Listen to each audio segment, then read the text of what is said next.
Abagabo babiri barapfunzwe bagiriza urupfu rwa mugenzi wabo yapfiriwe ku Muhabara. Abakoresha rimikashi nabo aja bakaba barahira bakarengwa yuko hamwe rimiteri tohagarika ingingo yafashe yo kubakata amahera igihe bariko barayahanahana muri bwa buryo bavuga bwa elektronike bashobora no kuyiheba burundu. Nayo amavuta ava mu bigazi ngo abandanya aduga igiciro ku masoko hirya no hino, ariko kandi uno munsi n'umunsi mukuru w'abakundana Saint Valentin warutse yuko gukumbura uwukunda bishobora kuba ari ingwara. Aya n'ayandi ni muri burakeye, turaza no kugaruka ku makuru avuga kuri ya ntambara ikirahuza M23 n'igisirikare ca Republika Iharanira Intwaro Rusangi ya Kongo. Turabira hamwe amakuru yazindutse aravugwa kuri iyo ntambara. Turabahaye ikaze. Morning Burundi. Turabahaye ikaze muri burakeye kuri wa gatanu, tugiye kugaruka ku makuru yazindutse aravugwa mu Burundi, mu ntara hagati ndetse no mu makungu.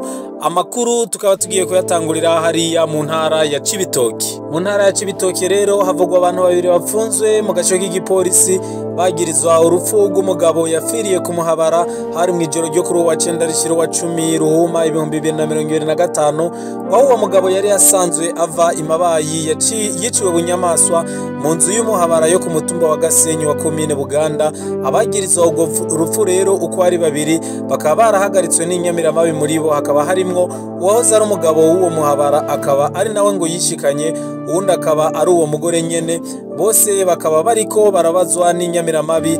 Nkuko rero inkuru dukura mu Gasenyi zibimenyesha ngo nyakwigendera rero ngo yaheruka gupfakara, ubu rero ngo akaba yari afise umuhabara babana ku mutumba wa Gasenyi. Uwo muhabara wiwe rero ngo nawe ngo yari yaravanye n'umugabo wiwe kubera ukutumvikana mu rugo. Amatohoza akaba ari karakogwa, abanyagihugu rero bakaba basaba yuko bohanwa bimwe biboneka. Uwo ngo yashengeye ngo akaba ngo asize abana babiri, akaba kandi yari afise imyaka 40. Ni inkuru dukesha ikinyamakuru caje imbere. Ngo hamwe rero ishirahamwe Limitere Burundi ngo ritohagarika ingingo yo kukata amafaranga mu gihe abaja bayo bariko barahanahana amafaranga y'ama elektronike, ngo beshi mu barimikashi bazohava baheba no kuyikoresha. Ivyo bikaba bivugwa rero na bamwe mu basanzwe ari abafatanya bikorwa bishirahamwe Limitere mu gutuma tumanako amakuru ndetse mu gisata ca rimikashi gikora mu vyo guhanahana amahera mu gisagara ca Bujumbura. Umwe rero muri bo akaba avuga yuko kuva ngo igishira hamwe rifashe ingingo yo kubakata amafaranga elektronike iyo bariko barahanahana amahera, ngo vyatumye rero bica bigorana yuko bayaronka, ndetse kuko ngo benshi n'abasiperaje babo babata ndetse bagateba bakarambirwa navyo, kuko bica bituma bakora ibikorwa bitagenda neza kuko baba bariko barahomba. Uyundi nawe akaba yagize ati kubera ubu kuronka ama elektronike bibagora, ngo ntawuza kubasaba ngo bamubikire canke amafaranga mu ikonte yiwe ya rimikashi ngo bamwemerere, kiretse uwumenye canke uwemeye kurenza ko amafaranga baba babakata kugira ngo bayaronke. Ariko benshi nabo ngo ntibavyemera. Abo bafatanya bikorwa ba Limitere rero bagasaba yuko iyo ngingo yohagarara kubandanya ikora nka mbere, rero bakabandanya bakora nka mbere, kuko hariho benshi igisata ca rimikashi bazohava bagiheba kubera ukuzimba. Ano makuru tuyabandanirize mu ntara ya Bubanza, aho ibiciro ngo vy'amavuta y'amamesa rero ava ku bigazi ngo biguma biduga. Mu gihe mu mezi abiri aheze icupa ry'amavuta ya santimetero 72 ryagugwa 3500, ngo burigeze ku 5000. Abadandaza b'amavuta rero bakavuga yuko ibido irimwo amaritiro 200 irangurwa amafaranga 150 y'amarundi. Bakavuga yuko ku isoko y'amavuta baharihira ari benshi, bahahurira ari benshi bakayarondera. Hari rero ngo n'abayarangura bakayajana mu ntara zo mu buraruko, kandi ngo nibo benshi. Muri cyo gituma ubu amavuta asigaye ari make kandi atera zimba. Ku isoko nkuru ya Bubanza rero abaguzi bakaba bayagura bidoga, bakaba batumva ingene azimvye kandi atagitoro cyo kuyashikana gisabwa, kuko ayo mavuta abavuye ngaho muri iyo ntara nyene, mu gihe umwimbu uboneka ko ibigazi ari vyinshi muri iyo ntara, ndetse amamesa ngo aba ashobora kuboneka ku bwinshi. Ngo umugwi severe n'uw'abarundi si uw'abanyamahanga, ngo kirazira kuwugurisha. Ayo n'amajambo avugwa n'umukuru w'inama nshingamateka y'u Burundi Gerazi Ndabirabe, akaba rero yabishikirije kubahejeje gutorwa abakomiseri babiri bashasha b'umugwi ujejwe ukuri no kunwanisha severe kuri uyu wa 13 Ruhuma 2025. Musenyeri Aime Joseph Kimararungu umututsi yaronse amajwi 93 kwijana na 13 arongoye ishengero rya Anglikani Igitega. Yariko rero ahiganwa na Godefroid Masikini yaronse amajwi ubusa kwijana na 13 na Leopold Kabura yaronse ijwi rimwe kwijana na 13. Ku rundi ruhande Vianney Ndikumana ni umuhutu yatowe ku majwi 88 kwijana na 13.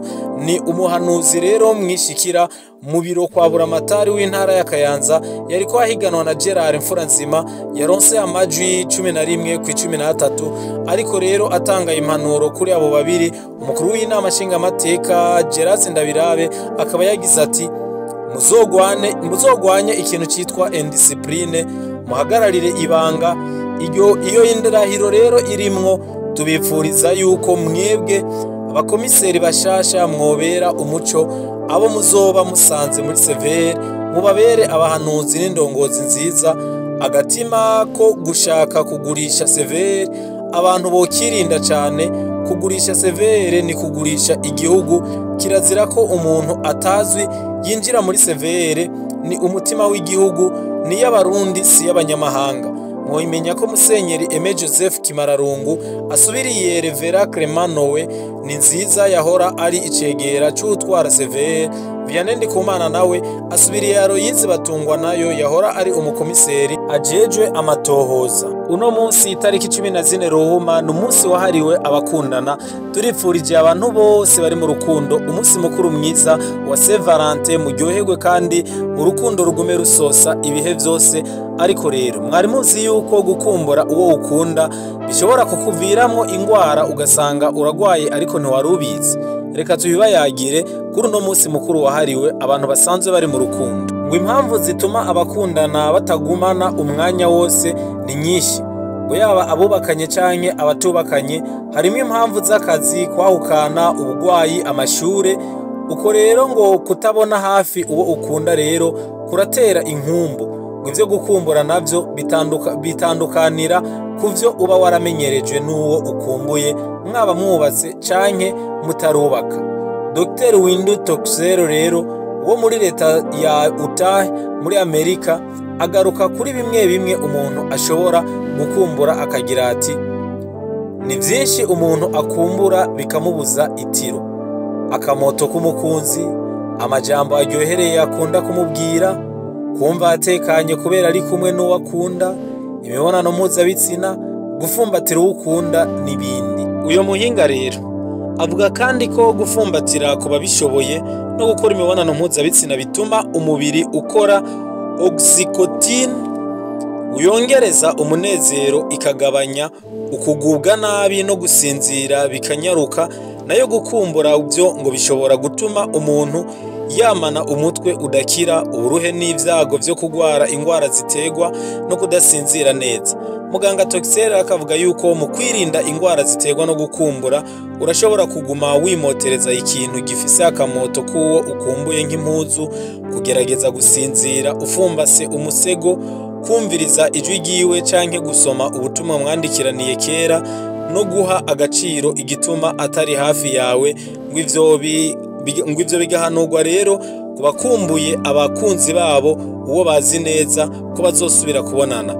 Nawe rero ngo kubo bishika bagakumbura abo bidakunda yuko baca babonana, ngo yaritavye Imana canke mwarahebanye, bahanurwa ko bokwemanga ibintu vyiza vyose atari gwacu, bakemanga yuko ivyacu bigera igihe bikaba ivy'abandi canke bigera igihe tukabibura.